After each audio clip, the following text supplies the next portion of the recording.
नमो नमः छात्रा। आज हम आपकी पाठ्य पुस्तक का जो नवम पाठ है 9th चैप्टर, जिसका नाम है सप्तभगिन्यः, इस पाठ को हमने पिछले वीडियो में पढ़कर समझ लिया था और आज हम इसका जो अभ्यास कार्य है, इसके जो प्रश्न उत्तर हैं उन्हें करेंगे।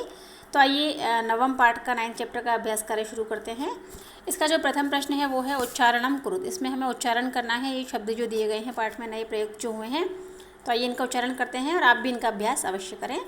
सुप्रभातम महत्वाधायिनी पर्व परंपराभिः चतुर्विंशतिः द्विसप्ततितमे वंशवृक्षनिर्मितानां सप्तभगिन्यः प्राकृतिकसम्पद्भिः वंशोद्योगोऽयं गुणगौरवदृष्ट्या पुष्पस्तबकसदृशानि अंतर्राष्ट्रीयख्यातिम्।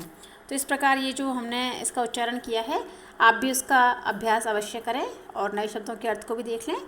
द्वितीय प्रश्न है इसका, प्रश्नानाम उत्तराणि एक पदेन लिखत। ये जो शब्द दिए गए, आगे जो प्रश्न दिए गए हैं उनकी हमें एक पद में उत्तर लिखने हैं। आइए देखते हैं इनके अर्थ और इनके उत्तर। अस्माकं देशे कति राज्यानि सन्ति। हमारे देश में कितने राज्य हैं। तो पाठ के अनुसार इसका जो उत्तर है वो क्या हो गया, अष्टाविंशति ही। और वास्तव में भी इसका उत्तर अष्टाविंशति ही है। हमारे देश में 28 राज्य हैं। और प्राचीन इतिहासे काह स्वाधीनाः आसन। प्राचीन इतिहास में कौन प्राय स्वाधीन थी, यानी किस पर किसी ने अधिकार अपना नहीं किया था। तो हमने पढ़ा था सप्तभगिन्य जो है ना, ये प्राचीन इतिहास में स्वाधीन ही थी, स्वतंत्र ही अक्सर ये रही हैं। केषां समवायः सप्तभगिन्यः इति कथ्यते। किनका समूह, किनका जो ग्रुप है वो सप्तभगिनी कहलाता है। सप्त राज्यानाम, 7 राज्यों का जो समूह है उसको हम सप्तभगिनी कहते हैं।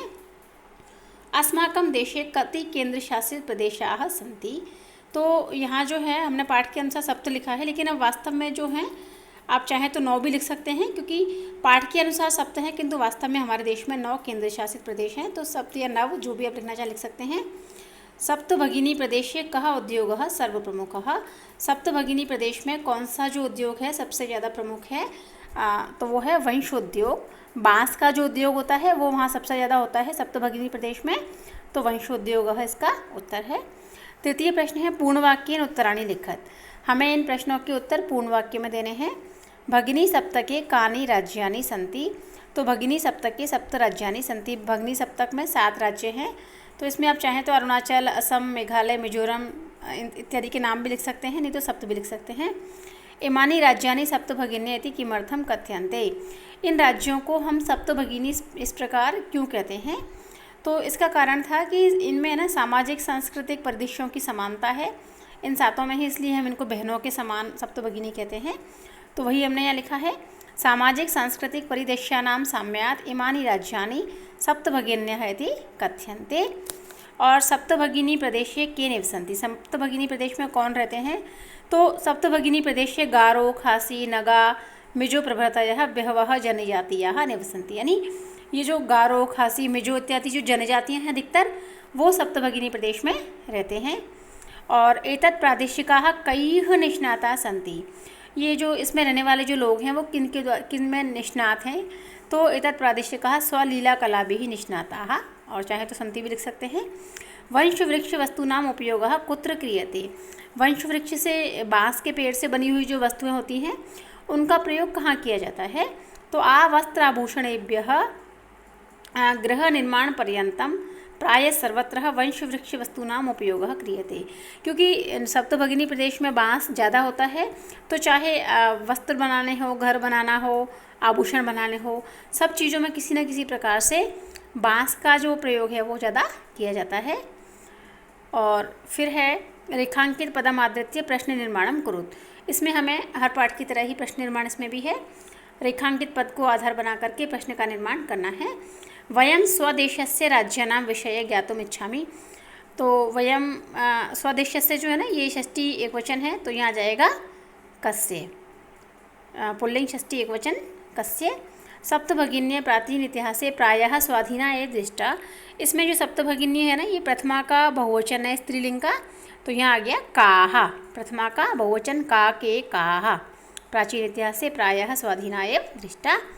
फिर है प्रदेशेऽस्मिन् हस्तशिल्पानां बाहुल्यं वर्तते।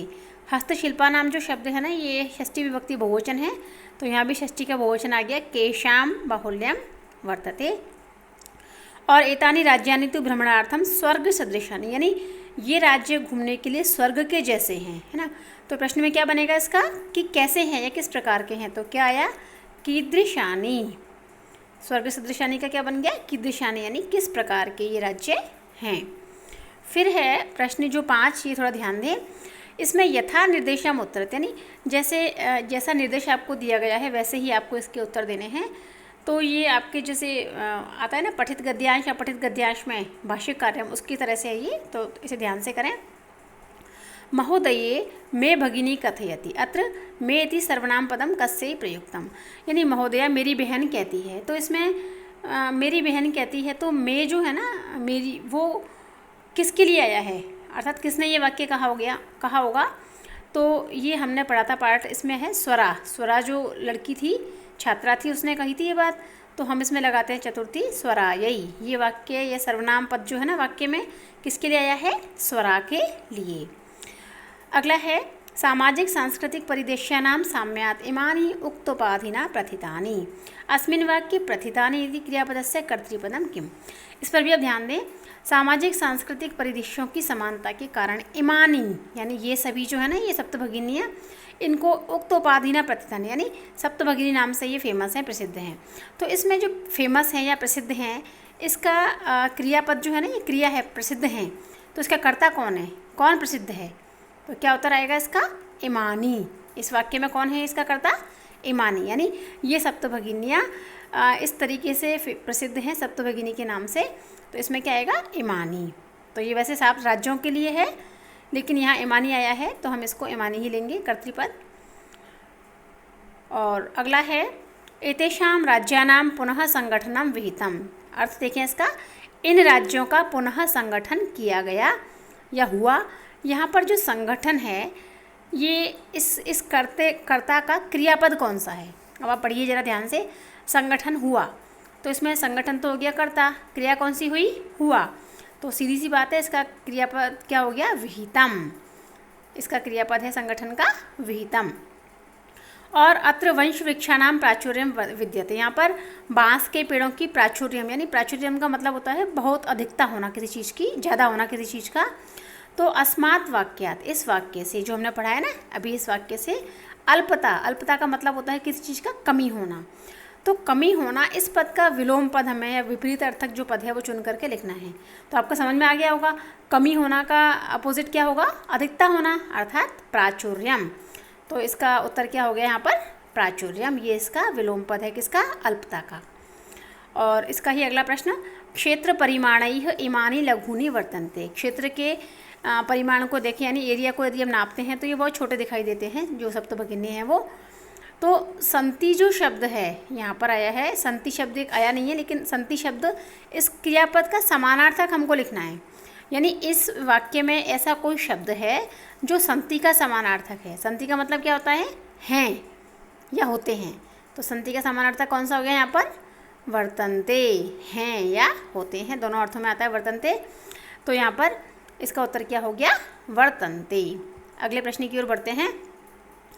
प्रश्न जो संख्या 6 है, इसमें 2 भाग हैं, अ और आ। पहला है अ, पाठात् चित्वा तद्भव पदानां कृते संस्कृत पदानि लिखित। इसमें क्या है, तद्भव पद वो पद हैं जो बाद में बन गए हैं, संस्कृत के जो पद हैं उनसे बने हुए हैं, बाद में कुछ परिवर्तन होकर के, तो वो तद्भव पद हैं, और उनका मूल रूप जो है संस्कृत में वो कहलाएगा इसका तत्सम या संस्कृत पद। तो 7 का क्या हुआ, सप्त, बहन का भगिनी, संगठन का समवायः या संगठनम, बांस का वंशः, आज का अद्य, खेत का क्षेत्रम। तो इस प्रकार हमने संस्कृत शब्द लिख दिए इनके। आ भाग के अंदर भिन्न प्रकृतिकम पदम चिन्हित, यानी जो इनमें से ऑड वन है, एक जो भिन्न है, जो सबसे अलग है, उसको हमें छांटना है किसी भी आधार पर। गच्छति, पठति, धावति, अहसत, क्रीडति में कौन सा होगा, अहसत। क्यों, क्योंकि बाकी सारे लट्लकार के वर्तमान काल के हैं, एक अहसत है जो भूतकाल का रूप है।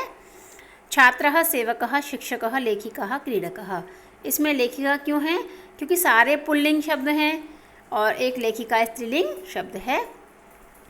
पत्रम, मित्रम, पुष्पम, आम्रः, फलम, शाखा, तो इसमें आम्रः सही है और आप शाखा भी निकाल सकते हैं, क्योंकि आम्रः जो ये भी पुल्लिंग का शब्द है, बाकी सारे नपुंसकलिंग है, और शाखा जो ये भी स्त्रीलिंग का शब्द है। व्याघ्रः भल्लूकः गजः कपोतः वृषभः सिंहः। इसमें कपोतः अलग क्यों हुआ? क्योंकि बाकी सारे जो हैं ये जानवर हैं, पशु हैं, और ये एक पक्षी है। पृथ्वी वसुंधरा धरित्री यानम वसुधा। इसमें कौन सा हुआ? यानम हुआ। यानम क्यों हुआ? क्योंकि देखिए वसुधा हो, धरित्री हो, पृथ्वी हो, ये सारे क्या हैं? धरती के पर्यायवाची हैं, जबकि जो यानम है ये अलग से है, तो इस प्रकार इसको भी हमने अलग कर दिया।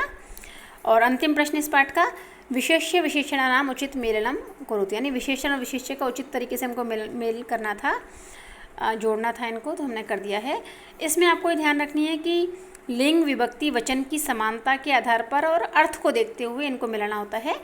अयम प्रदेशः, यह प्रदेश, संस्कृति विशिष्टायाम भारत भूमौ, संस्कृति विशिष्ट भारत भूमि पर, महत्वाधायिनी संस्कृति ही, महत्वाधायिनी संस्कृति, और प्राचीन इतिहासे, प्राचीन इतिहास में, एक समवायः, यानी एक समवाय या एक संगठन ये है। तो इस प्रकार ये विशेषण विशेष्य वाला जो प्रश्न है ये भी हमारा पूर्ण हुआ, और इसके साथ ही जो हमारा नवम पाठ है इसका अभ्यास कार्य यहीं पर समाप्त होता है। आशा है आपको समझ में अच्छे से आया होगा। यदि किसी प्रश्न के उत्तर में कोई भी आपको डाउट हो, कोई शंका हो, कुछ पूछना हो, तो आप कमेंट बॉक्स में लिखकर पूछ सकते हैं। और कैसा आपको लगा अभ्यास कार्य, कमेंट करके अवश्य बताएं। धन्यवाद।